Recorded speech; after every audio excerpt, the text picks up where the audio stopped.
அனைவருக்கும் வணக்கம். இன்னைக்கு நான் உங்களுக்கு ஒரு அழகான கதை சொல்ல போறேன். ஒரு ஊர்ல வாழ்ந்து வந்த ஒரு விவசாயிக்கு கடவுள் நம்பிக்கை அதிகமா இருந்துச்சா. என்னதான் அவர் அந்த ஊர்லயே சிறந்த விவசாயியா இருந்தாலோ, அந்த வருஷம் அதிகமா விளைச்சல் பண்ணணும் அப்படின்னு ஆசைப்பட்டு கடவுள்கிட்ட வேண்டுதல் வச்சாராம்.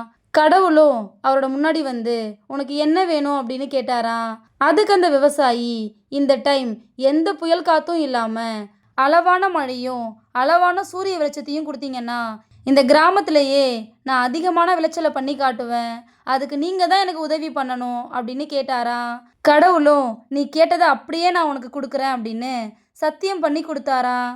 சந்தோஷத்துல அந்த விவசாயி எல்லா விதைகளையும் விதைச்சிட்டு 3 நாள் தொடர்ந்து வயலுக்கு போய் பார்த்தாராம்.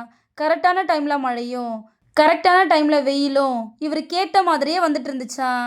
அதான் கடவுள் நம்ம கேட்டதை எல்லாம் கொடுத்துட்டாரு, இதுக்கப்புறம் நம்ம ஏன் வயலுக்கு போய் வேலை செய்யணும் அப்படின்னு வீட்டிலேயே இருக்க ஆரம்பிச்சாராம்.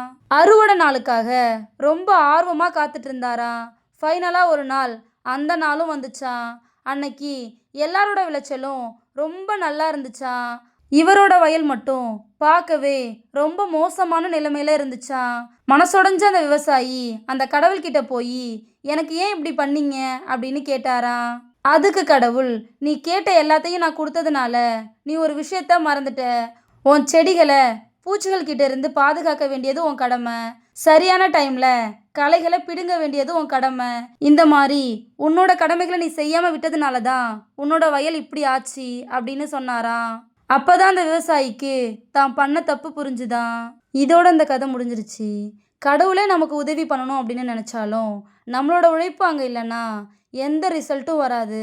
லக்கு இல்லாமல் கூட நம்மளால ஜெயிக்க முடியும், ஆனால் உழைப்பு இல்லாமல் ஜெயிக்க முடியாது. அதை தான் இந்த கதை நமக்கு சொல்லுது. இந்த கதை உங்கள் எல்லாருக்கும் பிடிச்சிருக்கும் நம்புகிறேன். இன்னொரு அழகான கதையில் நாளைக்கு சந்திப்போம். நன்றி.